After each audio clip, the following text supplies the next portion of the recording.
Welcome to Radio Free Tulsa, reaching out to the refugees from the big box religion outlet stores and strip mall Christianity, where we dig deep into the Bible and ask the big, risky questions about how it applies to our lives today. I'm your host, Greg Fisher, and if you're looking for a podcast that just scratches the surface, this isn't it. Today, we're diving courage first into one of the most jaw-dropping stories of defiance and faith, the story of Shadrach, Meshach, and Abednego in Daniel chapter 3. Let's set the scene.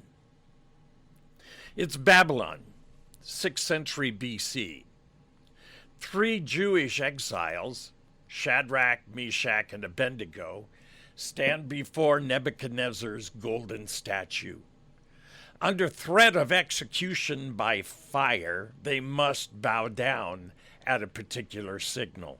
Here's what the scripture tells us in Daniel chapter 3, verses 8 through 10. At this time, some astrologers came forward and denounced the Jews. They said to the king Nebuchadnezzar, "May the king live forever. Your Majesty has issued a decree that everyone who hears the sound of the horn, flute, zither, lyre, harp, and pipe, and all kinds of music, must fall down and worship the image of the gold." Everyone is expected to bow. The government says so. Society expects it. It's the law, and it's enforced by fire. The crowd is huge. Imagine thousands bowing before the golden statue, and 3 men remain standing. Everybody can see. You want to talk about legal pressure, societal pressure, political pressure? These 3 men hit the trifecta of pressure, but they didn't back down from their principles. Now let's jump to 2025. Golden statue's gone, but the pressure to bow, to blend in, to not resist the cultural gods of our day, that's everywhere. But dare I ask, where are the Shadrachs, the Meshachs, and the Abednegos? American Christians love to talk about bravery. We post quotes on Facebook and X about standing firm, and we design t-shirts proclaiming unashamed of the gospel. But too often at the sound of cultural pressure, when that metaphorical music starts, when the legacy media sound the trumpets, we just quietly go along. No confrontation, no costly stand. Let's get real. What are the golden statues today? Maybe it's an ideology masquerading as virtue. Virtue ethics is very popular today.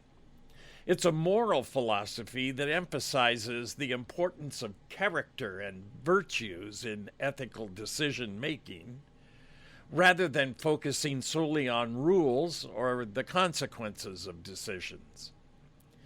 Usually, we think of ethics as a way of determining right from wrong, and most often it is with regards to treatment of others. Virtue ethics suggests that a good person is someone who somehow possesses and practices virtues like courage, honesty, kindness, leading to a fulfilling and moral life. Therefore, virtue signaling is a way of establishing that one is morally right. Here's the problem. It puts self at the very center of ethics and removes consequences moral authority, and God from the equation.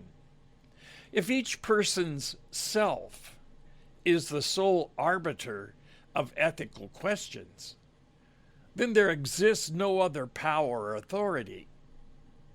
As we know, power corrupts, and absolute power absolutely corrupts. If you've ever wondered why people can continue to vote for or implement policies that have such disastrous outcomes, like allowing genetic males to use female locker rooms and facilities because they choose to identify as female, or put obviously pornographic materials into the hands of elementary school students, then you're evaluating the ethics at the wrong point in the process, according to virtue ethics. Those decisions are right and virtuous in and of themselves because policymakers who want to signal their own virtue have established that it is so. The consequences of the policy are of no or little concern because the decision that brought about the consequences was virtuous. This is what we call a closed system of ethics. This isn't new. The Old Testament records a disastrous time in the life of Israel when there was no king in Israel and everyone did what was right in their own eyes. This was a time marked by a complete disregard for the law, a complete disregard for the worship of the one true and living God, and a complete disregard for the value of human life. Maybe the fear of getting on the wrong side of history, that's our golden statue. And that sounds so ominous, doesn't it? The wrong side of history. When exactly did history get a right side and a wrong side?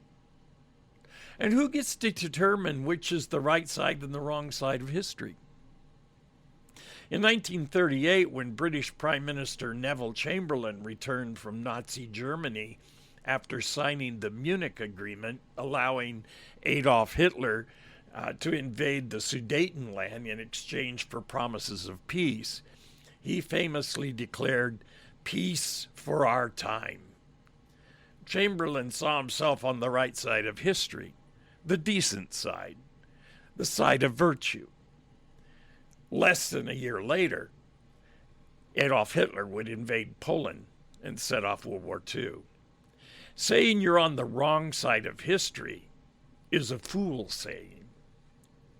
Former President Obama loved to talk and write about the arc of history. The arc of history bends along but tends towards justice. That's a similar concept to being on the right side of history. He found those words or something similar in a speech by Martin Luther King Jr. But that phrase wasn't original to MLK. Theodore Parker, a Unitarian minister, used a similar phrase in a sermon that he published back in 1850. You can mash up all these phrases and ponder on the long arc of history and whether you or anyone else is on the right side and throw in justice for good measure. And at the end, are you really any better off for the exercise? Really, probably not. Because all of those words sound so good and have such high sounding value to them. But what do they really mean? The wrong side of history slur has been used against Christians for 2,000 years. When the apostles Peter and John were brought before the Jewish authorities to be reprimanded for preaching in the name of Jesus, the establishment owned all the cards, the chips, and the table. Peter and John didn't even have a seat at the table. They appeared really to be on the wrong side of history. When Paul entered Athens, that city was a huge and magnificent city with an acropolis filled with magnificent temples and highly intellectual scholars of philosophy. When he pointed out that all of this polytheistic worship and mankind-centered philosophy was not the truth, they laughed him off from Mars Hill. But flash forward 2,000 years, and Christianity is the major world faith, and congregations of committed Christians meet for worship within the shadow of Mars Hill. I know because I preached there one time.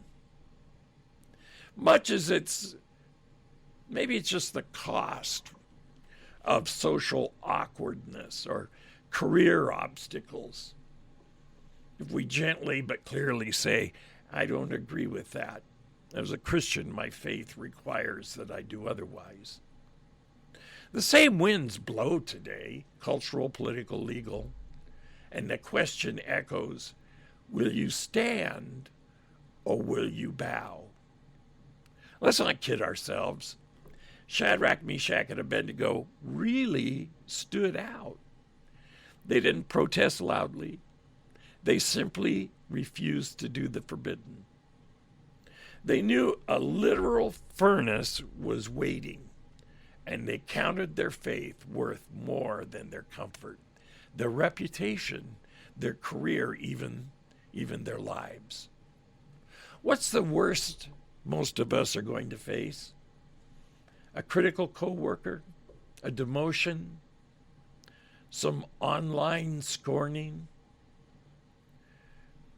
Compared to a furnace, that's nothing. Is it enough to make you bow? So here's the chance. Here's a challenge for you. Are you living out a faith that looks anything like theirs? Does it cost you anything at all? Or are we, modern Christians in America, so eager to fit in, to not rock the boat, that we're indistinguishable from everyone else kneeling predictably when the music plays? This episode isn't about politics. It's about faith with a backbone. Faith that refuses to bow at every decree of society just because everyone else does. Shadrach, Meshach, and Abednego were punished just as the king's law demanded. But what happened next was stunning. Listen to these verses from Daniel chapter 3. Then King Nebuchadnezzar was astonished and rose up in haste. He declared to his counselors, "Did we not cast 3 men bound into the fire?" And they answered and said to the king, "True, O king."